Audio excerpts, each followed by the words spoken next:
So this is the first time ever that I touch this horse. And he's just an infant. Well, maybe not an infant, but he's just a yearling. And they do have Not a lot even. of He's problems. eight months old. 8 months old. And the owner says that he's dangerous, but I've heard that millions of times in my life. I've even, you know, they bought me airline tickets, and I had to fly to other countries to take old horses out, not necessarily stallions too, but a lot of them were mares and geldings. And when I come there, they're just like this. They're not dangerous at all. Why are they dangerous? Well, the horses are a mirror of us, the handlers. This is the very, very first time I touch this horse. I never, ever physically touched this horse before. I've never done anything with him. And as far as I know, since he was put in this stall, he's never left it. But as we can see, he's not dangerous. But if I go in here with a puffed chest and, you know, because I'm insecure and I'm scared, and I feel inferior. I know that I'm not a horse person, but I want to fake it. I think that I am. I want to try to con the world that I am a horse person, but I'm not. Well, then I'm going to go in here with the wrong energy. You know, I'm going to puff my chest and, you know, like, oh, you fucking horse, I'm going to show what a man I am, you know, and I'm a real man. Because I go in here, and the first thing I do then, because I feel so inferior, my self-confidence is so low, and I know that I don't have the knowledge nor the gift for this, and definitely not the experience. So the first thing I'm going to do, I'm going to punch the horse right in the face and puff my chest, especially if I have an audience, because I want to show people what a man I am. If you're a real man, you can take your daughter's little chihuahua with a pink leash and a skirt on and walk through fucking town because your self-confidence is there. You don't give a fuck what trailer trash thinks about you. So if you're a real man, real men are kind to animals. And when I'm talking man, that includes also, of course, the other gender. And we never pet the horse, which means this. We give the horse a massage. Now, he's just 8 months old. I never touched him before. This is the very first time. And I'm not going to be asking him, of course, to be anywhere near, you know, so to speak, a perfect horse. I'm going to bring him out. If he runs past me, if he screams, at this point now, it's the first time he leaves this stall in his life. I'm not going to correct him if he tries to scream at this point. I'm not going to correct him if he tries to run past me. I'm just going to bring him down to the arena and turn him loose, because the horse can never do wrong, and he doesn't even know that if he screams when we take him out now, or if he starts prancing around and he runs around me, of course he should not do that, but he doesn't understand that he's doing wrong. And I'm not going to correct him. He's only 8 months old. Like I said, he's been locked up here for a very, very long time. He's never been outside here since he was put in the stall. So if I bring him out now, in the future, down the road, not today, I should be able to go here, go to a stall, open the door. I should not even need the halter and the lead rope on the horse to bring him anywhere.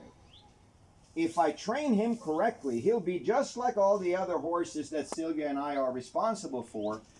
We won't even need a halter and lead rope. We can walk him around anywhere, even though he's a stallion, like we've done with the mature stallions. But if I ask of him now to be perfect, so to speak, when I bring him out, that he, walks behind me, he's quiet, he doesn't prance around, he doesn't scream, he doesn't run past me. I think that's not being fair, because he's only 8 months old, like I said, or Sylvia said, and he's been locked up here since he's never been out of this stall since he came. Yes, I do correct him a little bit, but very, just like that. Stimuli, which means a little bit of pressure, but as soon as he responds, as soon as he just thinks about reversing, I remove my hand. That's the reward. That's the only thing the horses understand, is that open door, is that comfort zone. And he's a lovely horse. I worked, since I was a little kid, in the 60s, I've been around trotters. And trotters, in general, are very, very good. Very nice to work with. I love trotters. I love every horse. But trotters, in general, are very good mentally.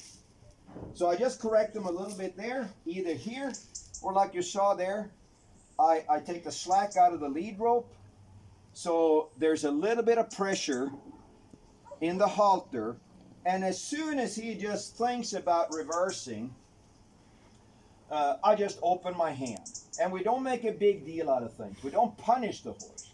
And of course, he should not push me like this. He shouldn't try to bite my boot. But a horse can never do wrong. He does not even understand that is, from a human perspective, it's wrong. And I correct it a little bit, but it's not like I'm going to punch him in the face. That's not how you train a horse. So now I'm just going to take it very gentle. And my goal here now is just to get him out into the arena and turn him loose. And I'm not going to, so to speak, train him. I'm not going to correct it. So a long lead rope, make sure he doesn't step in it.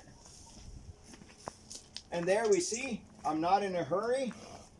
And you can see there that he's never been out of the stall. He's been locked up here for a very long time.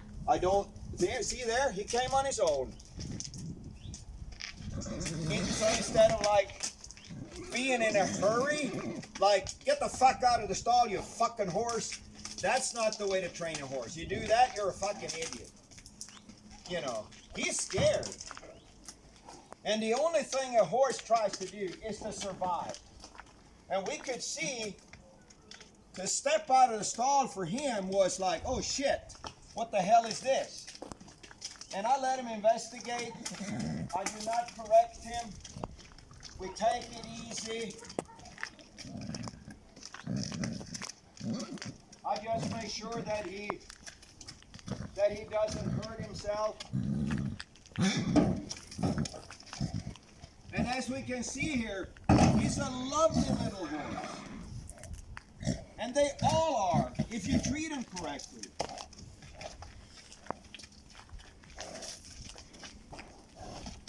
And here again, there's the hose and the gate. He's just a little insecure. And as we can see here now, he's a beautiful little horse. And there are no problems. Now we have the next thing here. He stops. And of course, I don't, so to speak, punish him for stopping. That's not how you train a horse. And there is no time limit. Time does not exist when we are training a horse. If it takes me half an hour to get him through this gate, and it's a positive experience, well, then it takes half an hour. But once we've done it correctly, it'll never again be a problem. And when he does this, as you can see, I just ignore him. He doesn't understand that he's doing wrong. He's an 8-month-old baby. Never been out of this stall where we just picked him up. So I just stand here like when we brought him out of the barn, and I just wait for him and let him figure out for himself. I just have to be very careful with this here. That was a little bit my fault because I was focused on talking instead of focusing on the horse. But that's not a big deal. We just make sure that he doesn't hurt himself. So I just want to get him through this gate into this pen here. And I want it to be a positive experience. But if I start this like, hey, we're under time pressure here. Now you fucking horse get in there. God damn it. We don't have time for this fucking shit. And I'm a real man. So I'm going to puff my chest. I'm going to punch him in the face. I'm going to kick him. I'm going to hit him with this. You fucking horse. Would you treat your child like that? Is that horse training? And look at this now. Look at this. See, without doing anything, he came through the gate. I just stood there and talked to you guys. And I just ignored him. I just made sure that he didn't turn around. I just made him face the gate. And you see, when I gave him time, even if that had taken 30 minutes, and there, he's free. So that's how fucking easy it is if you are an intelligent human being, and if you have ethics and morals, and you have a heart, and you truly love these animals. You just don't see them as a fucking, for your own ego. It's a money maker. It's just, a tool to satisfy the human's pleasure. I just want to have fun, and fun for a lot of people, unfortunately, wherever I go in the world, is beating on the horses. It's to mistreat them. It's to spur the shit out of them. Put sharp bits on them. Whip them into fucking submission. People like that ought to be flogged on the town square. So what we saw here, he reared up a little bit, he could put his tail up, but for crying out loud, he's been locked up in the stall for a long, long time, and he's 8 months old.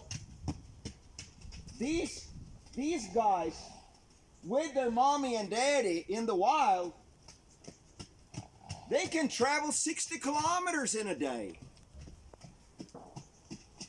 In other parts of the world where I've caught wild horses, Mustangs and Brumbies in Australia, I have followed wild horses for 20, 30, 40, 50 kilometers in one day without stress. Just walking or, usually not even, loping, just at the very most a jog. And they just move. So, how did one of my heroes, Muhammad Ali, build muscles?